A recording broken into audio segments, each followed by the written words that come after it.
माँ, क्यों तुमने मुझे कुछ नहीं सिखाया? निधि की आंखें भर आई थी। उसे यह बात सच लगने लगी थी कि वो चाहे अपना दिल खोल कर क्यों न दिखा दे, वो कभी भी अपने ससुराल में वो अपनापन नहीं पा सकती। बहू बहू होती है और बेटी बेटी होती है।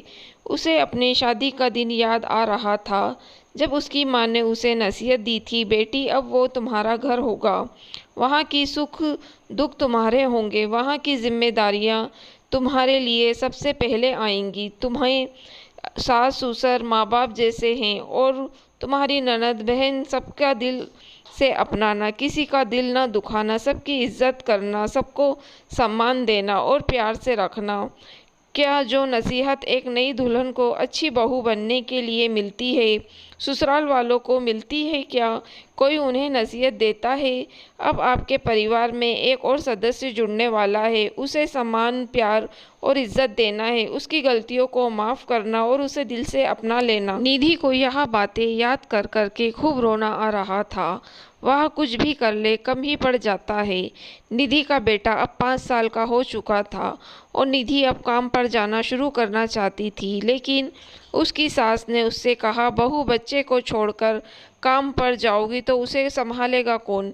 मेरी उम्र हो चुकी है, मुझसे ना होगा और मैं मेरे पोते को डी केयर में नहीं भेजूंगी।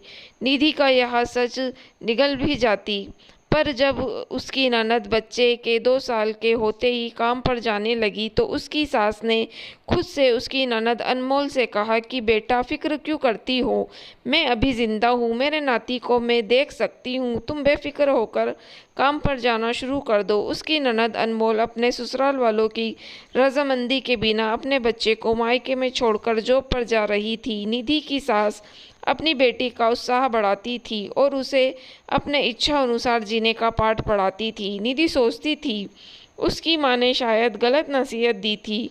उसकी माँ ने कभी उसे आत्मनिर्भर होकर खुद के लिए जीना नहीं सिखाया। काश माँ, तुमने मुझे सही सीख दी होती। तुमने तो मुझे कुछ नहीं सिखाया। अच्छी बहू, पत्नी, भाभी, बेटी तो मैं शायद बन भी गई, पर मेरा अस्तित्व इन सब के बीच खो सा गया है और सारे रिश्तों को मैं संतुष्ट भी नहीं कर पाई। निधि ने अपनी मालता से फ़ोन पर कहा, मुझे माफ़ करना बेटा, मुझे उस बात पर अब रोना आता है। काश तुम्हें जॉब करने देती और उसके लिए तुम्हें शादी करने को कहती। हर माँ बाप सोचते हैं जो हम अपने बच्चों के लिए सोचते हैं वही सही होता है। उनकी ज़िंदगी को अपने हिसाब से चलाने की कोशिश में हम उन्हें जीने नहीं देते। बेटा, तुम नए सिरे से काम शुरू करो। देर आए दुरुस्त आए। सोनू को मेरे पास छोड़कर काम पर जाओ। तुम्हारी माँ अभी जिंदा है। निधि को माँ से बात करके हिम्मत आई।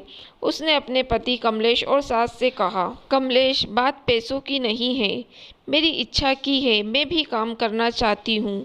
माँ जी सोनू को देख नहीं पाएंगी, मुझे बोल चुकी हैं, और सोनू को डी केयर में भी नहीं भेजना चाहती, तो मैं उसे अपनी माँ के पास छोड़ दिया करूँगी। हाँ, बस मनमानी करो तुम। ये नसीहत तुम्हारे मायके से आई होगी। तुम्हारी माँ ने तुम्हें कुछ नहीं सिखाया, बस बड़ों का निरादर करना और उनसे ज़बान लड़ाना सिखाया है। निधि की सास बोली, हाँ माँ जी, मेरी माँ ने मुझे कुछ नहीं सिखाया। काश पहले ही खुद के लिए बोलने की सीख दे दी होती तो बहुत पहले ही मैं काम पर जाना शुरू कर देती। कमलेश, माँ जी सोनू को नहीं देख सकती, उन्होंने मुझे कह दिया था, लेकिन अनमोल के बच्चे की देखभाल करने में उन्हें कोई परेशानी नहीं। बेटी काम करे तो उसे उत्साहित करते हैं, लेकिन बहू करे तो वो बागी बन जाती है। आखिर क्यों? क्या मेरी इच्छाएं नहीं, या बहू बनते ही मैंने जीने का हक खो दिया है?